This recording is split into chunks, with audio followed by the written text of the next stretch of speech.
Hey guys, welcome back to MMA Library. Today in MMA and UFC news, Chael Sonnen goes off on Gane and Jon Jones during a recent interview. Here's the clip. There's only one heavyweight in the top 25 that doesn't have a black belt in jiu-jitsu. His name is Gane. Gane is 1-1 in his last two. He sucks. And the most conversation I've ever had with Gane in my life. Size, ain't it? Yeah. The most conversation I've ever had on this guy in my life is with John Anik, where we're arguing over the correct enunciation of the guy's last name, which happens to be Gane. Yeah. Now, I don't say that because I have heat with Surreal. I want to take away from what the glorious moment that John's about to have. I'm an evil person, and I want to get in front of that. I will burn Surreal Gane just to take away from John. Now, John, meanwhile, doesn't have a license in this weight class, sat out after failing more drug tests than me, which is hard to do. Yeah.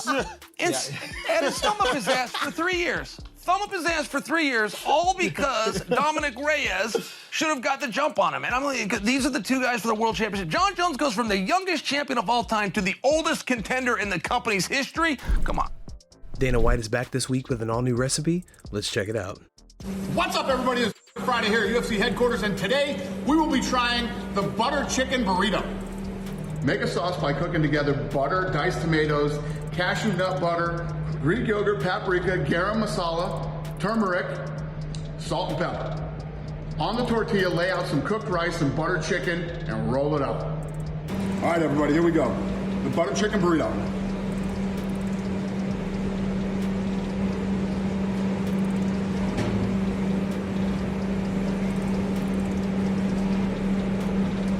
If you like Indian food, actually, if you like Indian food, you like Mexican food, you will love this. The butter chicken burrito, absolute winner.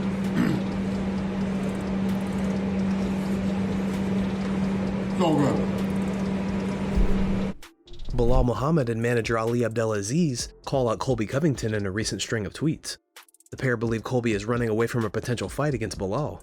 Ali first tweeted, "Colby Covington keeps running away from Belal like he ran in the buffet line. If Colby doesn't want to fight, then Belal 100% deserves the next title shot."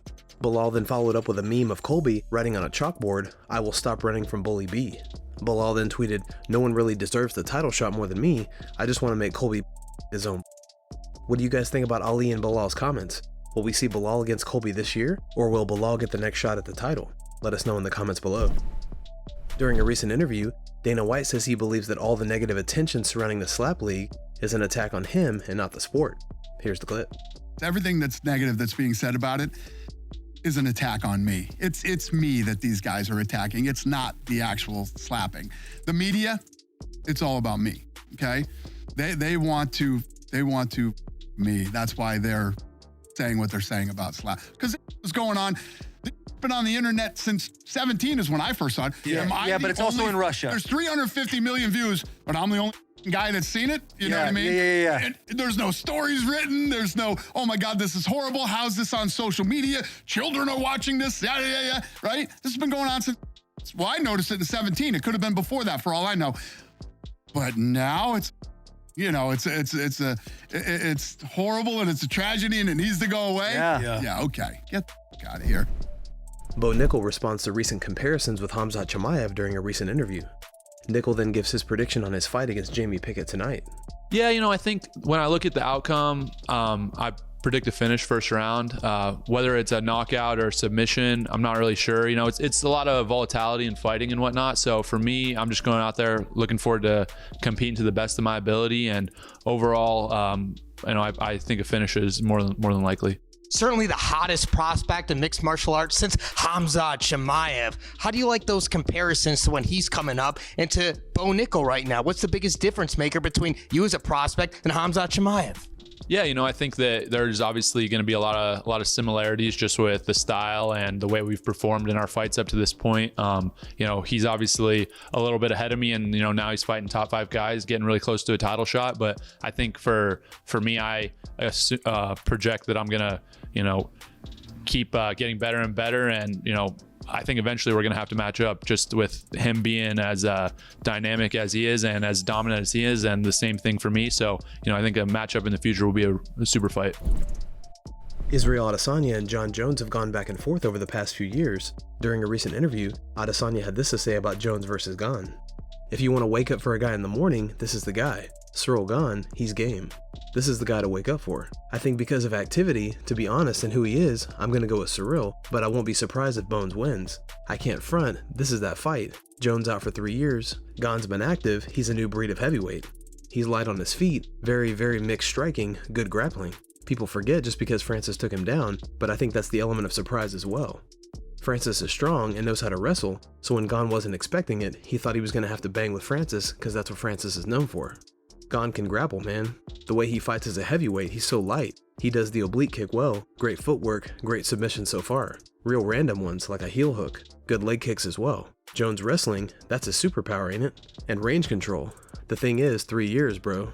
3 years away from the game is a hard ask for any man to just be away from fighting for that long. There's a special few that can actually be gone and come back and still look great, and I feel like John's one of them. But again, when you talk about a special few fighters, trust me, Ciryl is one of those guys as well. Jones also recently gave his take on how the rematch between Adesanya and Alex Pereira goes. I believe Pereira is going to win again.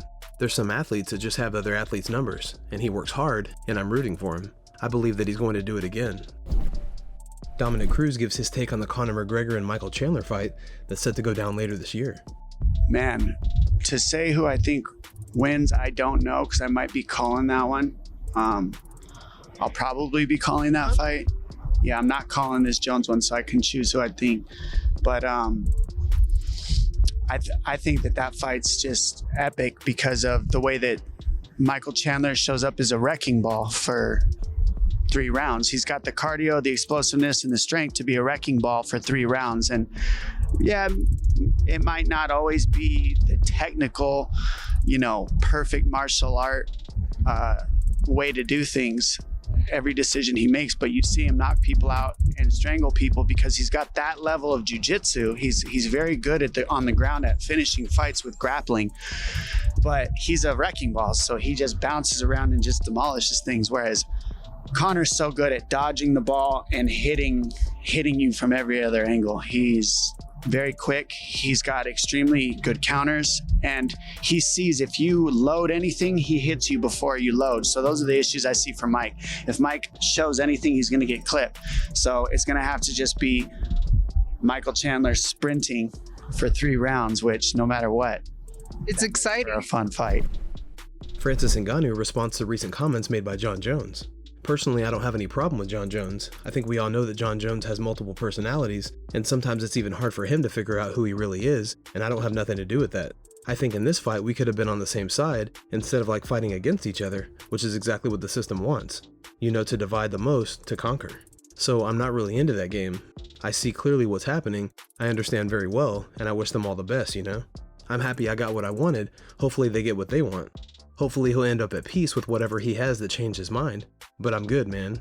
I don't have the time to spend on drama. I just have a beautiful future ahead of me, and I'm focused on that and grateful for what life has offered me. On the main event of UFC 285 between Jones and Gane, Ngannou had this to say. I think this fight will most likely go into distance, unless if Jon Jones show up, this fight can be TKO. I think he's gonna take down, wrestle, do some ground and pound. But if he can go to distance, if Jon Jones fight defensive, because both of them will be defensive fighters, since they are very good in that style, then he can go into distance as well. Guys, thanks so much for checking out the video. If you like the content we do here on this channel, don't forget to like and subscribe to MMA Library for all the latest MMA and UFC news. We'll see you in the next video.